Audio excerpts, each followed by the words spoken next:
خوبصورتی، اس کا اصل حسن، اس کا اثر زیور جو ہے وہ پردہ ہے۔ اور عورت جتنے پردے کے ساتھ اپنی زندگی گزارے گی، اس کی روحانیت میں اتنا ہی اضافہ ہوتا چلا جائے گا، اور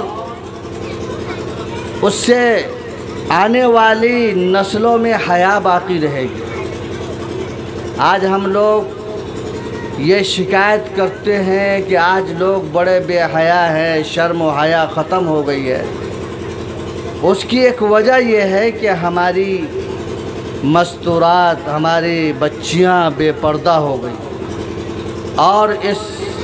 پرفتن دور میں بچیوں کو آراستہ کرنے کے لیے، دینی علم کے زیور سے مزین کرنے کے لیے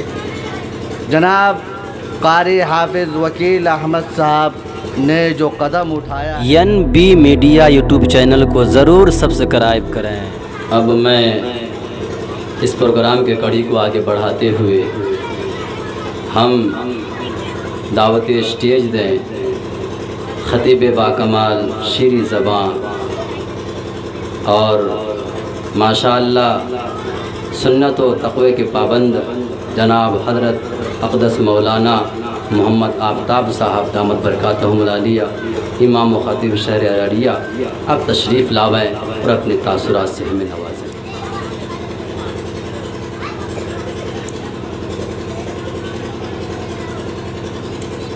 بسم اللہ الرحمن الرحیم، الحمد للہ وحدہ والصلاة والسلام علی من لا نبی بعدہ، ونشهد ان لا الہ الا اللہ وحدہ لا شریک لہ،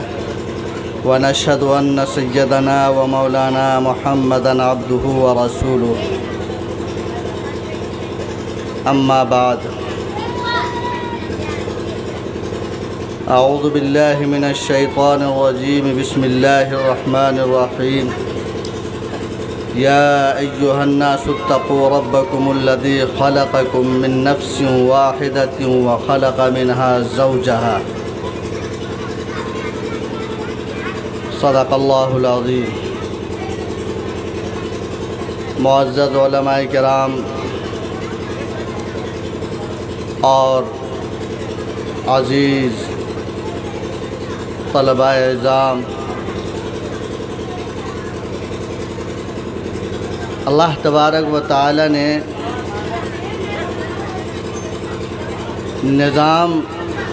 جو بنایا، اس کی ابتدا اللہ نے مردوں سے کی، اور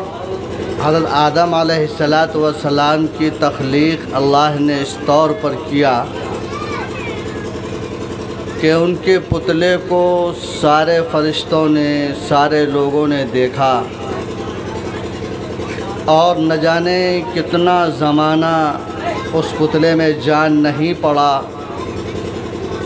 فرشتے آتے جاتے چلتے پھرتے اس پتلے کو دیکھتے رہے، اس کا نظارہ کرتے رہے۔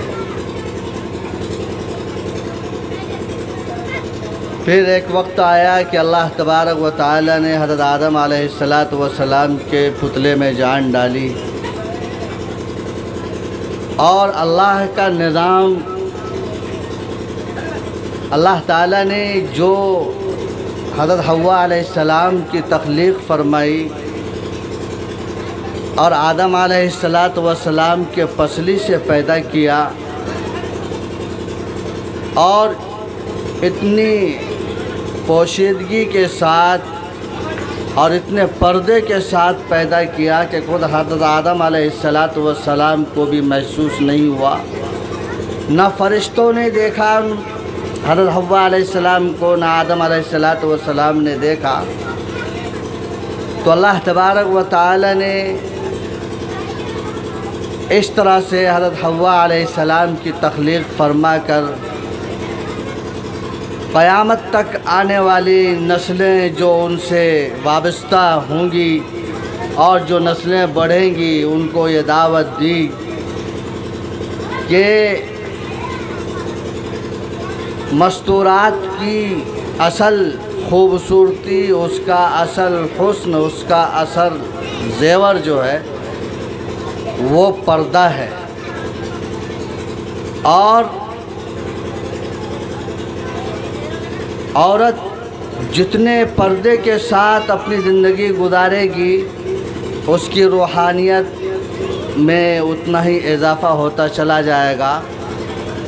اور اس سے آنے والی نسلوں میں حیا باقی رہے گی۔ آج ہم لوگ یہ شکایت کرتے ہیں کہ آج لوگ بڑے بے حیا ہیں، شرم و حیا ختم ہو گئی ہے۔ اس کی ایک وجہ یہ ہے کہ ہماری مستورات، ہماری بچیاں بے پردہ ہو گئی، اور اس پرفتن دور میں بچیوں کو آراستہ کرنے کے لیے، دینی علم کے زیور سے مزین کرنے کے لیے جناب قاری حافظ وکیل احمد صاحب نے جو قدم اٹھایا ہے، یہ بہت ستائش کے قابل ہے اور بہت ہی مبارکباد ہے۔ جیسا کہ حضرت قاری صاحب نے ابھی فرمایا کہ اس مدرسے کے زمین کو حاصل کرنے کے لیے اور اس ادارے کو بنانے کے لیے کتنی جد و جہد کی گئی، چونکہ قاری صاحب کا مجھ سے ذرا بے تکلفانہ تعلقات ہیں، اور ہر معاملے میں وہ مجھ سے مشورہ کرتے رہتے ہیں اور پوچھتے رہتے ہیں، اور حقیقت یہ ہے کہ یہ شخص بڑا محنتی ہے اور مخلص ہے۔ اللہ تعالیٰ جو ہے ان کو نظر بد سے بچائے۔ تو میں عرض یہ کر رہا تھا کہ ایسے وقت میں جب کہ بچوں کا مناسب تعلیمی نظام علاقے میں خال خال ہو اور بہت ضرورت جس کی محسوس کی جا رہی ہو، ایسے وقت میں اور اتنے مجاہدے اور محنت کے ساتھ کسی ادارے کو کھڑا کرنا یہ بڑا جوخم اور بڑی محنت اور بڑی جہد کا کام ہے۔ تو میں عرض یہ کر رہا تھا کہ اللہ تبارک و تعالی نے اس قوم کو، یعنی عورتوں کو جو ہے، اس کی خوبصورتی جو رکھی ہے وہ پردے میں رکھی ہے، اور یہ جتنی با پردہ ہوگی نسلیں اتنی با حیا ہوں گی۔ میں نے ابھی کچھ دنوں پہلے ایک واقعہ پڑھا تھا کہ ایک لڑکی اپنی شادی کے لیے ایک شرط رکھی تھی، اور اس نے یہ شرط رکھی کہ میں اس شخص سے شادی کروں گی جو مجھے ہمیشہ پردے میں رکھے گا۔ تو ایک لڑکے نے اس کو قبول کیا کہ ہاں میں وعدہ کرتا ہوں کہ میں اپنی بیوی کو ہمیشہ پردے میں رکھوں گا۔ جب شادی ہو گئی، کچھ دن گزر گئے، بے تکلفی بڑھ گئی، اور وہ لڑکا، اس کا شوہر کاشتکار تھا، اس نے بڑی محنت کی اور کوشش کی اور کہا کہ